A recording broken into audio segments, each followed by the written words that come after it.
নমস্কার, ভাস্কর চক্রবর্তী বলছি ওম ARP take থেকে।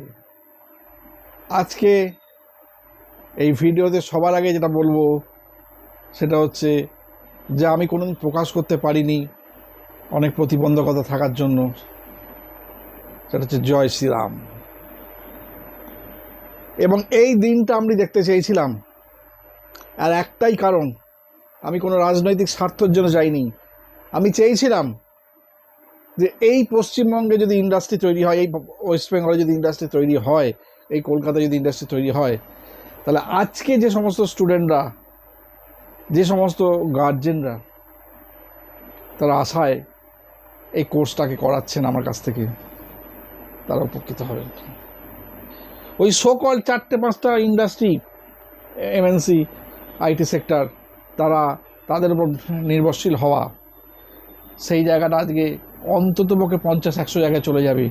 অসংখ্য ইন্ডাস্ট্রি আরও আসতে পারবে। আজকে সকালেই সবাই দেখেছেন যে সিলিকন ভ্যালিতে $1 মিলিয়ন নিয়ে সব বসে রয়েছে, ইনভেস্টমেন্ট তারা করবে। তারা চেয়েছিল এই দিনটা দেখবার জন্য। তো আমি ঈশ্বরের কাছে অনেক রিকোয়েস্ট করেছি। আমি ভীষণ ঈশ্বর বিশ্বাসী, যে আমার ইষ্ট মা শারদা, যে তুমি আজকে অন্তত আমার সমস্ত স্টুডেন্ট যারা শিখেছে তাদের জন্য বলছি, আমি তাদের ক্ষেত্রেও বলছি, তাদের জন্য এই ব্যবস্থা করে দাও, যেন আজকে তারা যেন এই একটা ভালো স্বপ্ন, যেটার জন্য তারা এত কষ্ট করেছে, এত পরিশ্রম করেছে, সেটা সাকসেসফুল হয়। তো আজকে আমি একটা কথা বলতে চাই। আমি গত লাস্ট একটা ভিডিওতে বেশ বড় করে আপডেট দিয়ে দিয়েছিলাম আমার প্রসেস কীরকমভাবে হবে না হবে।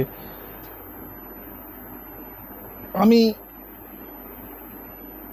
যেভাবে একদম প্র্যাকটিক্যালি নিজের হাতে ধরে নিজের মেশিনে বসিয়ে শেখাচ্ছি অনলাইনে, এবং সেখানে লিমিটেড সংখ্যক স্টুডেন্ট, 2জন কি 3জন ব্যাচে থাকে, কখনো একজন নিয়েও হয় ক্লাস, আমি সেইভাবেই ক্লাস কন্টিনিউ করব।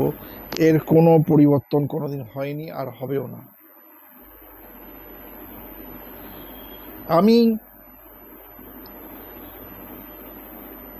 আরও কমিট করেছি যে যেমন নর্মালি ইসিসি দিয়ে শুরু করেছি, আপনারা আমাকে বিশ্বাস করতে পারেন কি না পারেন সেটা আপনাদের ব্যাপার। তবে আমি এইটুকুনি বলতে পারি, এত তাড়াতাড়ি ইসিসি কিন্তু উঠে যাবে না, এটাও বলে দিচ্ছি। যে ডেডলাইন করা আছে ওই ডেডলাইন কিন্তু হবে না। আমি হয়তো এর বেশি আর কিছু বলতে পারবো না। আসল কারণ কারো যদি জানার ইচ্ছা হয় তাহলে আমাকে যোগাযোগ করে নেবেন। তো এই ইসিসি দিয়ে আমি শুরু করব, এবং পরবর্তীকালে বছরে অন্ততপক্ষে ইচ্ছা আছে আমার একটা করে ব্যাচ করব, যেখানে অন্ততপক্ষে সমস্ত স্টুডেন্টকে নিয়ে S/4HANA যে বেসিক ডিফারেন্সিয়েশনগুলো আছে সেগুলো তাকে দেখিয়ে দেবো, এবং তার জন্য কোনো পয়সা লাগবে না। তার আগে তার সিভিটা প্রিপেয়ার করে দেবো ইসিসির সঙ্গে সঙ্গে, এবং তাকে আমি প্রিপেয়ার হতে বলবো ফর ইন্টারভিউ পারপাস, যাতে সেই ইন্টারভিউটা দিতে পারে। আপনি যতক্ষণ পর্যন্ত ইন্টারভিউয়ের জন্য প্রিপেয়ার হতে পারছেন, যতক্ষণ পর্যন্ত সামনের লোকের কোয়েশ্চেনকে ট্যাকেল করতে পারছেন, অ্যান্সার দিতে পারছেন, এবং প্রমিনেন্ট অ্যান্সার, ফ্লুয়েন্ট অ্যান্সার, যেটা একটা জিনিসের উত্তর একটাই হয়। আজকে আপনাকে জিজ্ঞেস করলাম সূর্য কোন দিকে ওঠে, আপনি একটাই অ্যান্সার দেবেন না, দক্ষিণ দিকে তো ওঠে না, এটা আমি কনফার্ম, উত্তর দিকেও প্রায় তাই। এইরকম যেন অ্যান্সার না হয়, প্রমিনেন্ট অ্যান্সার চাই, ঠিক আছে? কোন দিকে অস্ত চায় সেটাও থাকতে হবে। তা এই এসএপি এর ক্ষেত্রে কোয়েশ্চেন সেভাবে তৈরি করতে হবে। আমি সে সমস্ত জায়গা বলে দেবো, সেগুলো সবাই করবেন। ইন্টারভিউর জন্য প্রিপারেশান করুন, এবং ইন্টারভিউ প্রিপারেশান করলে আপনার জবের জায়গা অনেক বেশি খুলে যাবে, ঠিক আছে? মিথ্যেভাবে যে S/4HANA শিখলে জব হবে, এইসব মিথ্যে কথার দিকে যাবেন না। আপনার 14 বছর প্লাস আমার এক্সপিরিয়েন্স হয়ে গেছে, আপনি কলকাতায় কোনো এই ধরনের ফ্যাকাল্টি পাবেন না, কোনো ইনস্টিটিউটে এত এক্সপিরিয়েন্স ফ্যাকাল্টি। আমি আমার স্টুডেন্টকে আমার দায়িত্ব নিয়ে পড়াই, ওই তার যতটুকু লেভেলে ততটুকু লেভেলে পড়াই, সেই হিসেবে বলছি আপনারা ঠিক সেইভাবে চেষ্টা করুন। আমি একদম পরিচ্ছন্নভাবে বলে দিচ্ছি যে সহজভাবে আমি দেখিয়ে দিচ্ছি সেইভাবেই প্রত্যেককে আমি ক্লাস করিয়ে দেবো। এবং আমি নিশ্চিত যে পরিবর্তন আমরা এক্সপেক্ট করেছিলাম যেটা সার্থক হয়েছে, আগামী দিনের আমাদের মনের যে বাসনা যেটার জন্য আমরা এটা করতে এসেছি সেটা সার্থক হবেই হবে, সেটা সার্থক হবেই হবে। একদম অনেক কিছু জিনিস আমরা পাইনি,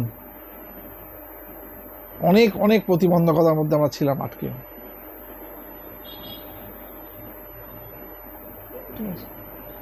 এগুলো সমস্ত এইসব জায়গায় বলা সম্ভব হয় না,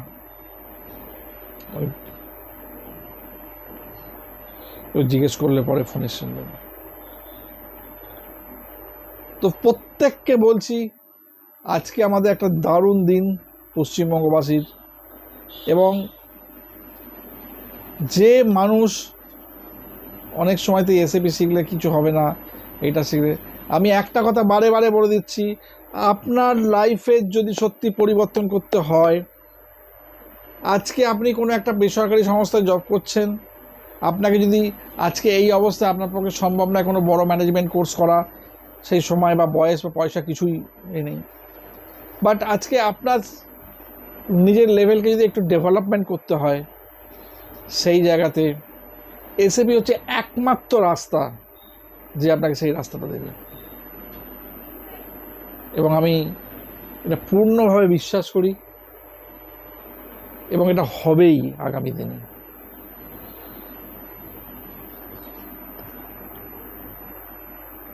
আমি বহু বছর আগে একটা অন্য ফাইন্যান্সিয়াল কোর্স করতে গিয়েছিলাম, এটা প্রায় নিয়ার অ্যাবাউট 2003 সালের হবে। ওখানে আমার স্যার যিনি ছিলেন, উনি যেদিন কোর্স শেষ হয়ে যান সেদিনকে একটা ছোট্ট রিকোয়েস্ট করেছিলেন, আমি আজকে আমার যত স্টুডেন্ট আছে, যারা পুরনো স্টুডেন্ট এফআই শিওর, যারা সত্যি ইন্টারেস্টেড থাকবেন, তারা আমার কাছে একবার হোয়াটসঅ্যাপে এনরোল করে মানে নক করে রাখবেন। আমি তাদেরকে এই ইন্টারভিউ প্রিপারেশানের ব্যাপারে গাইডিং ব্যাপারটা জন্য একটা প্ল্যানিং করেছি, এবং এটা কোনো পয়সা লাগবে না কারোর জন্য, ঠিক আছে? সেটা করাবো, অ্যাজ ওয়েল অ্যাজ হয়তো আগামী 4-5 মাস বাদে যখন আমি S4HANA যে ডিফারেন্সটা দেখাবো সেই গ্রুপটাও করে নেব। আপনাদের সবাইকে রিকোয়েস্ট, যারা কোর্স করছে এখন, যারা করবে তারা তো পাবেই, আর যারা অলরেডি 1 বছর 2 বছর আগে করেছে তারাও পাবেন। তারা আমার সাথে যোগাযোগ করে হোয়াটসঅ্যাপ করে রাখতে পারেন, এবং তারাও যদি মনে করেন যে না এই নতুন পরিবর্তনের সঙ্গে আমরাও নিজেকে করতে চাই, তাহলে আমার মনে হয় তাদের কাছেও আমার একই অনুরোধ, কোনো রকমভাবে নিজেদের মধ্যে কোনো রকম কমপ্লেক্স না রেখে খুব সহজভাবে যোগাযোগ করবেন। সবাইকে আমি ব্যবস্থা করতে পারবো এক জায়গায় নিয়ে, গ্রুপ বানিয়ে। এটা হচ্ছে সবথেকে বড় ব্যাপার। আর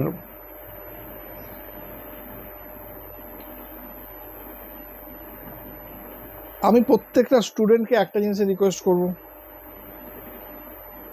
যত স্টুডেন্ট আমার রয়েছে যারা শিখে চলে গেছেন, যদি পসিবল হয় আপনারা আমাকে একটুখানি রেফারেন্স দেখবেন। আমি ইউটিউব চ্যানেলটা মাধ্যমে কোনো রোজগার করি না। অনেকেই দেখবেন ইউটিউব চ্যানেলে বলে সাবস্ক্রাইব করতে, লাইক করতে, শেয়ার করতে। আমি কোনোদিন কাউকে এইসব কথা বলি না, কারণ এর মাধ্যমে আমার কোনো রোজগার দরকার হয় না। আমার যে প্রফেশন আছে সেটাই আমার কাছে এনাফ। এবং আমি প্রত্যেককে বলছি, প্রত্যেক স্টুডেন্টকে, যে আপনারা আপনাদের তরফ থেকে একটু দেখবেন যাতে একটু রেফারেন্স পাই, তাহলে আমার পক্ষে আর একটু সুবিধা হয় ভালো করে উৎসাহের সঙ্গে ক্লাস করতে।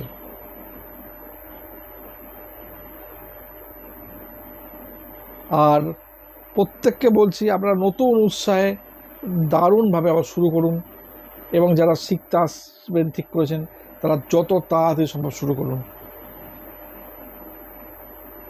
আজকে আমার সারাদিন সেই সকাল 6টার থেকে টিভির সামনে বসেছি, এই খানিকক্ষণ আগে উঠলাম, মাঝখানে একটুখানি রেস্ট নিয়েছিলাম দুপুর বিকালের দিকে। আজকে সারাদিন কোনো পড়াইনি, আবার কাল থেকে শুরু হবে সব কিছু। তো যাই হোক, প্রত্যেককে ভালো থাকবেন, সুস্থ থাকবেন, এবং সবাই পারলে কমিউনিকেট করবেন। নমস্কার।